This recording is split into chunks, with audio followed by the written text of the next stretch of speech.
Salutations mes amis. Aujourd'hui, nous allons examiner la vie d'un homme extraordinaire dont il est question au chapitre 5 du livre La tragédie des siècles, aussi intitulé Le Grand Espoir. L'homme était mort et enterré depuis plus de 40 ans lorsqu'un jour un groupe de personnes à l'allure étrange s'est approché du cimetière de Lutterworth en Angleterre, pelle à la main. Se rassemblant autour de la tombe, un prêtre leur a ordonné d'exhumer les restes de Jean Wycliffe, un pasteur, orateur, diplomate, auteur et professeur d'Oxford très apprécié, mort le 31 décembre 1384. Déclaré hérétique et excommunié rétroactivement, l'Église de Rome a voulu se venger de ce réformateur précoce. Les os de Wycliffe furent brûlés et ses cendres dispersées dans la rivière Swift. Qu'avait-il fait pour mériter un tel sort? Pourquoi l'Église de Rome était-elle si déterminée à débarrasser la terre de ses restes? Parce qu'il avait osé dire la vérité et fournir la parole de Dieu aux gens dans leur langue maternelle. Un siècle avant la naissance de Martin Luther, Jean Wycliffe proclamait « Faites entièrement confiance au Christ, appuyez-vous entièrement sur ses souffrances, gardez-vous de chercher à être justifié autrement que par sa justice. » Né vers l'an 1328 dans une ferme d'élevage de moutons à environ 320 km de Londres, Wycliffe s'est révélé très tôt un excellent érudit au talent remarquable. Il avait aussi un amour profond pour Dieu. Pendant ses études à l'université d'Oxford, il a pu, grâce à sa capacité à lire les langues anciennes, accéder aux Écritures. Ellen White écrit « Il trouva dans la Bible le plan de la rédemption et contempla en Jésus-Christ l'unique avocat de l'homme auprès de Dieu. Dès lors, se donnant tout entier au service du Seigneur, il prit la résolution de proclamer les vérités qu'il avait découvertes. » Wycliffe était consterné de voir comment l'Église de Rome avait abandonné la parole de Dieu pour la tradition humaine. Et il insistait pour que les Écritures soient mises à la disposition du peuple et que leur autorité soit à nouveau établie dans l'Église. Ce fut un puissant docteur, un prédicateur éloquent, écrit Ellen White. Sa connaissance des Écritures, la puissance de son raisonnement, la pureté de sa vie, son courage indomptable et son intégrité lui gagnaient l'estime et la confiance de tous.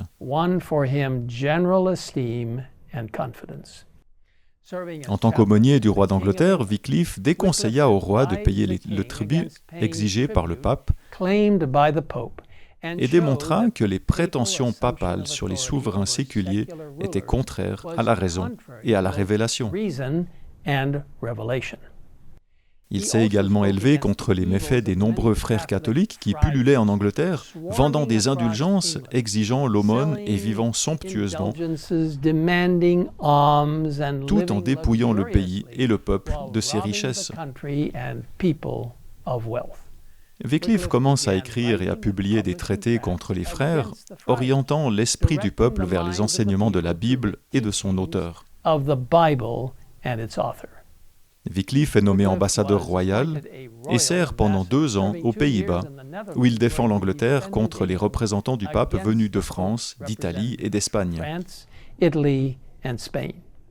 Il a beaucoup appris et une fois de retour en Angleterre, il a continué à défendre l'importance de la Bible, proclamant que les dieux de Rome étaient l'avarice, l'orgueil et le mensonge. Le pape envoya bientôt 3 déclarations publiques, connues sous le nom de bulles papales, en Angleterre, exigeant que ce maître de l'hérésie soit immédiatement réduit au silence. Dieu est intervenu pour protéger son serviteur, et bien que l'Église de Rome ait tenté à plusieurs reprises de mettre fin à la vie de Wycliffe, aucune n'a réussi. Même lorsqu'il semblait être sur son lit de mort, Wycliffe est resté fidèle.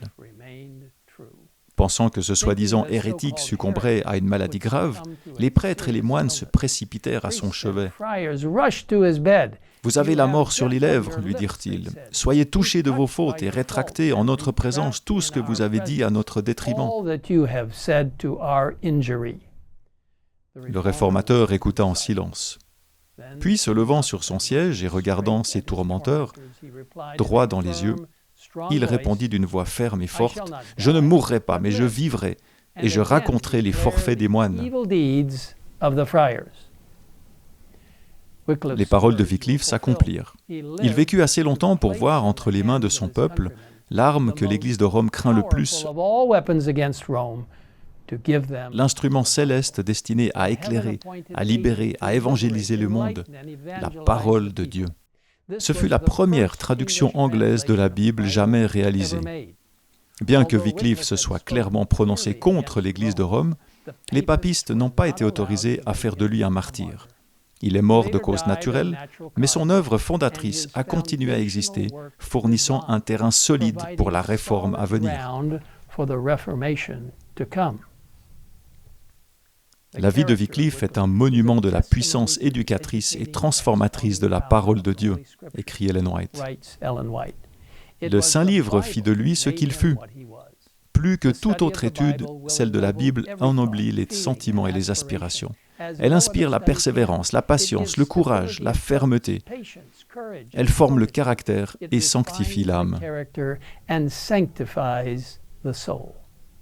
La révélation de tes paroles est claire, elle donne de l'intelligence à ceux qui manquent d'expérience. La Bible de Wycliffe a eu une profonde influence, donnant à des milliers de personnes un accès direct à la parole de Dieu. Dans le livre des Martyrs, John Foxe écrit « Bien qu'ils aient déterré son corps, brûlé ses os et noyé ses cendres, ils n'ont pas pu brûler la parole de Dieu et la vérité de sa doctrine, avec ses fruits et ses succès, qui subsistent encore aujourd'hui. »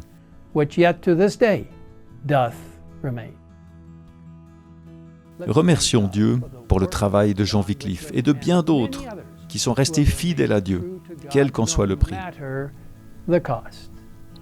Et maintenant, je vous invite à prier avec moi. Père Céleste, nous te remercions pour les merveilleux et puissants prédicateurs de la justice, des personnes qui ont ouvert la voie à la réforme, comme Jean Wycliffe. Nous te demandons d'aider chacun d'entre nous à défendre fermement la vérité pure, la vérité biblique, et à ne laisser aucune tendance humaine entrer dans nos croyances, mais à fonder nos croyances sur ta sainte parole. Merci pour cette inspiration du passé, et maintenant, alors que nous nous dirigeons vers l'avenir, nous nous remettons fermement entre tes mains, te demandant de nous aider à rester fermes pour toi. Nous te le demandons au nom de Jésus. Amen. Amen.